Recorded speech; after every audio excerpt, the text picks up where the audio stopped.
ლეიბორისტული პარტიის ზესტაფონის ორგანიზაციის თავმჯდომარე ადგილობრივ თვითმმართველობაში განცხადებით შევიდა.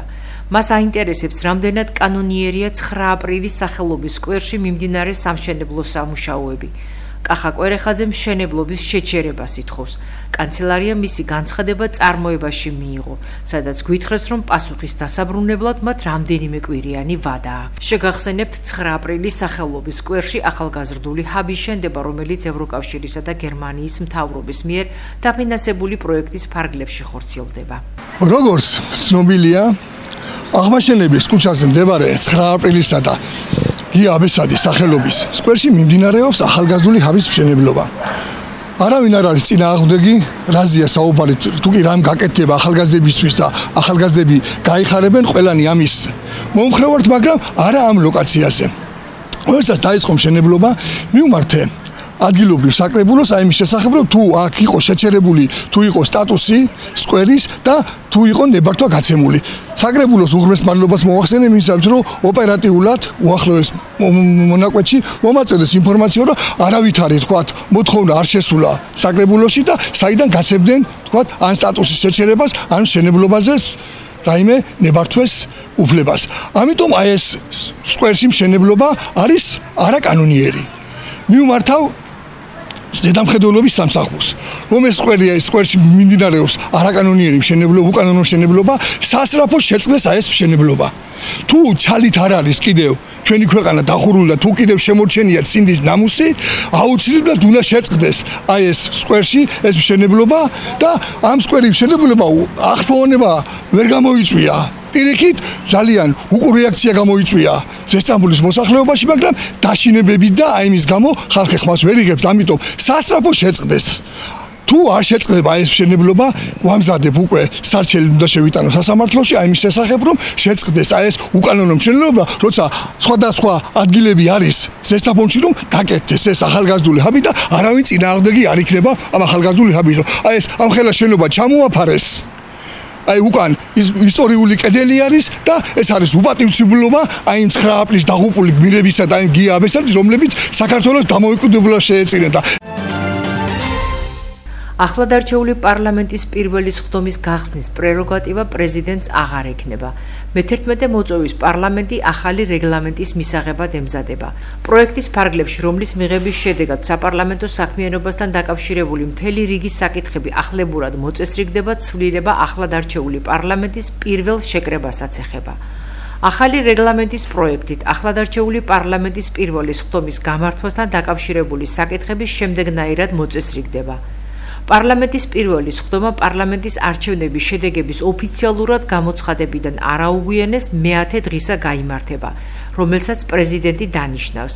ამასთან რეგლამენტითვე განიმარტება, რომ იმ შემთხვევაში, თუ პრეზიდენტმა პირველი სხდომის გამართვის თარიღი არ განსაზღვრა, პარლამენტი პირველ სხდომაზე პარლამენტის არჩევნების შედეგების ოფიციალურად გამოცხადებიდან მე-10 დღეს, დღის 12 საათზე იკრიბება.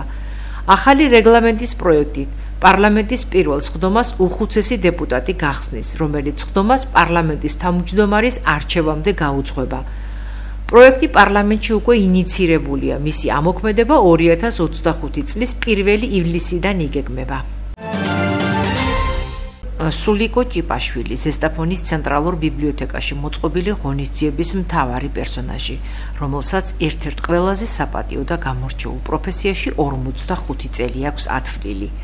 ცხოვრებისა და პედაგოგიური მოღვაწეობის 80 წლის თავზე კი ის კიდევ ერთი ახალი სტატუსის წარსდგა საზოგადოების წინაშე. სულიკო ჭიპაშვილმა ლექსების პირველი კრებული გამოსცა სახელწოდებით გული არ ბერდება. ერთბაშად იფეთქა ამ ლექსებმა. მიყვარს ეს პოეზია, მიყვარს. ყველა ლექსი ჩემი ვიცი ზეპირად. როტომი მინდა კიდე რომ გამოუშვა ახალ ლექსებს მე. სიყვარულზე მოდის უმეტესად. ყველაფერზე ვწერ, რაც გული მიკარნახოს და თავარი ჩემი ლექსების კრებულია, გული არ ბერდება. ხალხო შეიძლება ისე დაბერდება, მაგრამ შინაგანად არ უნდა დაბერდე. მე დღეს ახლა ისეთ მიხარო და კი ემოციური ხალი ვარ, მაგრამ ყველა უნდა გიყვარდეს. მატებს ძალიან დიდ ძალას, ძალიან დიდ ენერგიას, ამიტომ აქ ჩემ ლექსს გული არ ბერდება და არც არასდროს დაბერდება გული. სულიკო ჭიპაშვილის ლექსებში ჩადებული გულწრფელი ემოციები სწორედ თაობებთან გატარებული ყოველდღიურობით არის ნასაზრდოები, რომლის გარეშეც უბრალოდ მისთვის ცხოვრება წარმოუდგენელია. მასწავლებლად უნდა დაიბადო, ამბობს ხვაწლმოსილი პედაგოგი, რომელმაც შესაძლებლობების მაქსიმუმი გააკეთა საიმისოდ, რომ შორაპნის სკოლაში თავისი ისტორია დაეწერა. არის ჩემი დიდი სიყვარული. ამიტომ არ დავბერდი მე ამდახან. გული მქონდა ხალას, სულ ადამიანი რო შემხვდება, სულ ყველას ვლოცავ. მიტევება ვიცი. არ შემიძლია სულ მართალი არ იქნები ყველგან. თავარი არის ეს ჩემი მოსწავლეები. რათი გაიგეს ასე რომ მილოცავენ, ასე რომ კოციან და მისი მშობლები, მასწავლებელი უნდა დაიბადო, როგორც ხატვარი იბადება, როგორც მუსიკოსი იბადება, რაც შემეძლო ყველაფერი ჩავდები მოსწავლეებში. სკოლა 12 წლის წინ დატოვა, თუმცა აქტიურ შრომით საქმიანობას ახლა აგრძელებს. სრულიად სხვა სფეროში დიასახლისის პოზიციაზეა.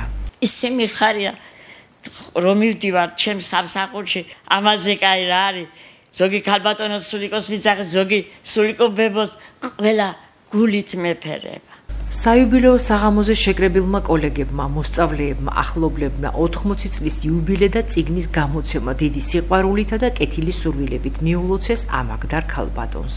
განსაკუთრებული ყოველი ჩვენთაგანისთვის განსაკუთრებულად სასიამოვნო, სასურველი და მონატრებული დრო. და დღეს ჩემი უსაყვარლესი ადამიანის, ბავშვობის ადამიანის თინა, იგივე სულიკო, ჩვენ სულიკოთი ვიხსენიებდით ყოველთვის იუბილეა. 80 წლის გახდა.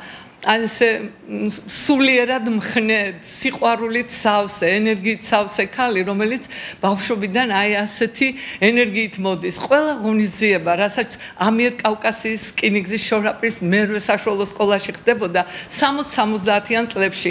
მე სწორედ 76 წელში დავამთავრე, მაგრამ 66 წელში შევედი სკოლაში.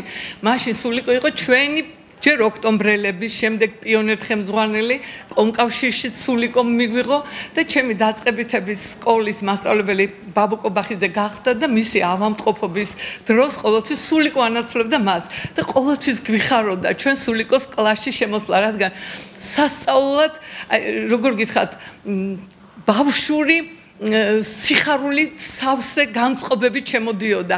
ყოველთვის სტროფებს გარითმავდა ხოლმე და ბავშვებს გვასწავდა რაღაცას, მაგრამ ჩვენ გვეგონა ეს მაშინ ეს პოეტის ლექსი იყო, რომელიმე პოეტის, მაგრამ სინამდვილეში აღმოჩნდა, რომ თავად არის ამ პოეტური ნიჭიერებით სავსე და ეკრებულიც გამოსა უკვე და დღეს ამის პრეზენტაციაც გახლავთ. მიხარია, რომ ამდენი სიყვარული მოიპოვა მან ჩვენს ქალაქში.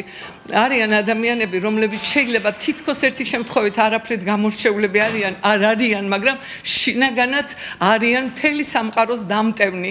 ნაკლებად მეგულება ჩვენ ქალაქში ადამიანი, ვინც მას არ იცნობს. 90-იანი წლები გეტყვით, რომ მან თავისი შემოქმედება ლექსებად, მარგალიტებად დატოვა თითოეული ზესტაფონელის ოჯახში და ამან ძალიან დიდი სიყვარული გამოიწვია ჩვენი ქალაქის მხრიდან. მე პირადად ძალიან დიდ სიყვარულს ვუდასტურებ, ძალიან დიდ პატივს ვცემ მის ღირსეულ ასაკს, რომელსაც დღეს წარმოადგენს, იმზე გრძელოს, იდღე გრძელოს და ძალიან დიდხანს ხალისით მიუყვებოდეს ჩვენი ქალაქის ქუჩებს. მიყვარხარ სულიკო დეიდა. ღონისძიება მწერალთა, ხელოვანთა და საზოგადო მოღვაწეთა საერთაშორისო აკადემია გულანის ეგიდით ჩატარდა. ნამდვილად მეტად მნიშვნელოვანი დღეა. დღეს გაიმართა ჩვენი თანამოქალაქის ქალბატონ სულიკო ჭიპაშვილის ლექსების კრებულის პრეზენტაცია. სათაურით გული არ ბერდება. აღნიშნული ღონისძიება გაიმართება აკადემია გულანის ორგანიზებით, რომელსაც ადგილობრივ ღონისძიებას ორგანიზაცია გაუწია ზედამხედველობა და ორგანიზება გაუწია ქალბატონმა ზია კვინიგაძე. კიდევ ერთხელ მადლობას მოახსენებთ ქალბატონ ზიას ასეთი კარგი ღონისძიების დაგეგმვისათვის. ქალბატონ სულიკოს უსურვებთ კიდევ ერთხელ ჯანმრთელობას, მხნეობას და როგორც აქ გაჟღერდა საუბრის დროს კვლავ იგეგმება ახალ ლექსების კრებულზე მუშაობს ქალბატონი სულიკო და ჩვენ მივესალმებით აკადემია გულანი ასეთ კარგ წამოწყებას და ყველა ასეთი კარგი ღონისძიების ნამდვილად ორგანიზატორი და სულისჩამდგმელი კიდევ იქნებით შემდგომში. ღონისძიების დასასრულს იუბილარმა წაიკითხა ლექსები თავისი პირველი კრებულიდან და შეასრულა რამდენიმე სიმღერა. სუპერლიგის რეგულარული ჩემპიონატის მე-20 ტურში სამეულში მოსახვედრად მებრძოლმა მარგვეთმა იმერულ დერბიშის სუპერლიგაში დასარჩენად მებრძოლი ტყიბულის 2 მიიღო და 101-92 დაამარცხა. ამ წაგებით ორბი გაუთანაბრდა კონკურენტებს და დარჩენილ 2 ტურში დიდი ბრძოლები მოუწევს მიზნის მისაღწევად. მასპინძლებმა კი ამ მოგებით ჯამში 30 ქულა მოაგროვეს და სამეულში დასამკვიდრებლად სერიოზული ნაბიჯი გადადგეს წინ. როგორც ცნობილია, ცხრილში მაღლა მყოფი პლეი-ოფში მეტოქესთან მოედნის უპირატესობას ფლობს. სუპერლიგის რეგულარული ჩემპიონატის დასრულებამდე 3 ტურია დარჩენილი, რომლის შემდეგადაც უმაღლესი ლიგის მონაწილე 11 გუნდი ცხრილში საბოლოოდ გადანაწილდება. გაირკვევა 8 საუკეთესო გუნდი, რომლებიც საპრიზო ადგილებისთვის ბრძოლას პლეი-ოფში გააგრძელებენ. ის გუნდიც, რომელიც ლიგაში ადგილს საკვალიფიკაციო რაუნდში დაიცავს და ისიც, ვინც პირდაპირ დატოვებს სუპერლიგას. საქართველოს კალათბურთის ფედერაციამ აკოლ მავეინი სუპერლიგის თებერვლის თვის საუკეთესო კალათბურთელად დაასახელა.